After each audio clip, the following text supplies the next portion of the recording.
उस बिल के लिए हम लोग पहले से विरोध में हैं और जब सदन के अंदर ये पहली बार बिल लेकर के आया गया था तो मैंने और हमारी पार्टी ने और हमारे नेता माननीय अखिलेश यादव जी ने हमने पुरजोर तरह से इसका विरोध किया था।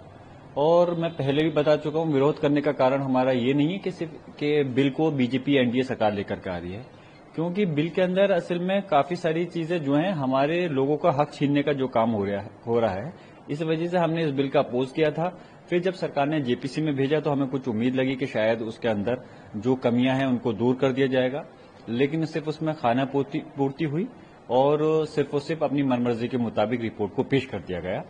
अब हम इस बिल के सिलसिले में हिंदुस्तान के जो हमारे समाज के, हमारे कौम के जो जिम्मेदार लोग हैं, सब लोग मिलकर के इस पर हम बैठक कर रहे हैं, बात कर रहे हैं, चर्चा कर रहे हैं। और जहां सदन में इसकी मुखालफत कल को बिल आएगा तो हम पूरी मजबूती के साथ में इस बिल का विरोध करेंगे। सरकार के पास भले ही बहुमत का आंकड़ा है, लेकिन जो इसके सहयोगी दल हैं वो लोगों को, उनको पता है कि इस बिल का अगर वो समर्थन करते हैं तो आने वाले समय में उनको इसका बहुत बड़ा खामियाजा उठाना पड़ेगा। इसलिए हम चाहते हैं कि सरकार तानाशाही से हटे और इस बिल को वापस ले, और अगर वापस लेती अच्छी बात है, और अगर जबरदस्ती पूरा प्रयास करेगी उसको पास कराने के लिए, हम पूरी मजबूती के साथ में हमारी पार्टी, हमारे नेता माननीय अखिलेश यादव जी के नेतृत्व में इसका विरोध करेंगे और सब विपक्ष मिलकर के इसका विरोध करेगा। फिर भी अगर ये पास कराते हैं तो सदन से लेकर सड़क तक हम इसकी लड़ाई को लड़ेंगे। जरूरत पड़ती है तो फिर हम न्यायालय का दरवाजा भी खटखटाएंगे।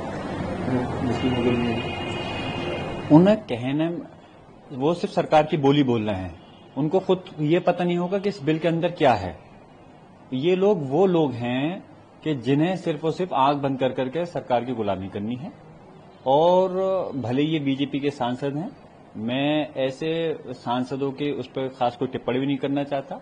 अगर सही बात करना चाहते हो, अगर आप में वाकई में नॉलेज है इस बिल के बारे में, आमने सामने बैठकर डिबेट करो अगर आपको जानकारी है तो, और हमें बताओ कि हमारी समाज के हक में क्यों बेहतर है, इसके अंदर क्यों गुमराह कर रहे हो आप, और कब तक गुमराह करोगे।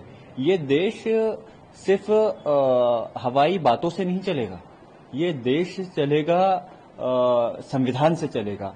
और बिल ऐसा लेकर के आने चाहिए जिससे कि समाज का भला होना चाहिए और देश की तरक्की होनी चाहिए। सिर्फ अगर कोई गलतफहमी ये पाल ली जाए कि एक कम्युनिटी को टारगेट कर करके आप इस देश का भला कर सकते हो, तो ये देश के साथ में आपकी वफादारी नहीं हो सकती। देश कोई भी इस दुनिया के अंदर है, कोई मुल्क है, कोई देश है, जब सारी कम्युनिटी को लेकर के आप चलोगे तो तभी देश तरक्की कर सकता है। मिसाल के तौर पे अगर किसी एक बॉडी का कोई एक पार्ट पैरालाइसिस हो जाए तो वो हेल्थी बॉडी नहीं कहला सकती। इसलिए इस हिंदुस्तान के अंदर 40 करोड़ से ज्यादा मुसलमान हैं। इतने बड़े तबके को अगर आप टारगेट कर करके नुकसान पहुंचा करके देश के विकास की बात करते हो तो ये आपकी जो है इस देश के लिए ईमानदारी से तरक्की की बात नहीं है। क्या फायदा है जरा बताएं। मैं वही तो कह रहा हूं, हवा में गांठें क्यों बांध रहे हैं, गुमराह क्यों कर रहे हैं, जरा बताएं क्या फायदा है उसके अंदर, फायदा बताएं। ये लोग तो वही लोग हैं, ये बीजेपी एनडीए के लोग जो 3 कानून किसानों के लिए लेकर के आ रहे थे और जबरदस्ती थोपने का काम कर रहे थे कि नहीं सही है। अरे जो लोग किसान देखिए, कोई सिर्फ मुस्लिम समाज के नहीं, सारे धर्मों के लोग हैं इस देश के अंदर, और वो रीढ़ की हड्डी हैं इस देश की। वो लोग मना कर रहे हैं कि हमें इन बिलों की जरूरत नहीं है, तो सरकार जबरदस्ती थोपने का काम कर रही। किसने नहीं देखा, देश और दुनिया ने देखा कि 1 साल से ज्यादा तक हमारे किसान समाज के भाई, उन्होंने गर्मी, ठंड और बरसात में धरना दे कर करके कैसी कैसी सहे और कितने लोग शहीद हुए, और उन्होंने इस बिल की वापसी के लिए वो करी। तब जाके सरकार अपनी हटदर्मी से हट करके उन बिलों को रोका। जो सरकार वो लेकर के बिल लेकर के आ रही थी ड्राइवरों के लिए कि जबरदस्ती की ये हक में है, बाद में जब हंगामा हुआ तो उसको रोकना पड़ा। जो सरकार इस देश के कानून के उसमें जो वकीलों के खिलाफ लेकर के आ रही थी, उसमें जब धरने प्रदर्शन हुए तो उन बिलों को रोकना पड़ा।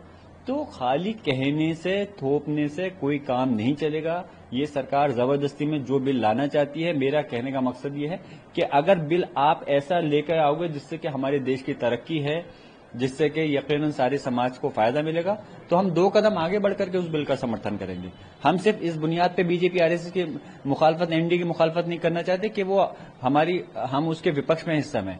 हम सिर्फ इसलिए करते हैं क्योंकि वो हम उसकी पॉलिसी, उसके मुद्दों पे हम मुखालफत करते हैं। अगर अच्छा बिल लाएंगे तो हम यकीनन समर्थन करेंगे, लेकिन मैं चाहता हूं कि जल्दबाजी में, तानाशाही में इस प्रकार के बिलों को नहीं लाना चाहिए। इन चीजों का राजनीतिकरण नहीं होना चाहिए। देश की सबसे बड़ी पंचायत है संसद, उस पर सब लोगों की निगाह टिकी होती है। तो बिल ऐसे लेके आए जिससे कि सारे समाज की और तरक्की हो, और जब सारे समाज की तरक्की होगी तो देश भी तभी विकास करे।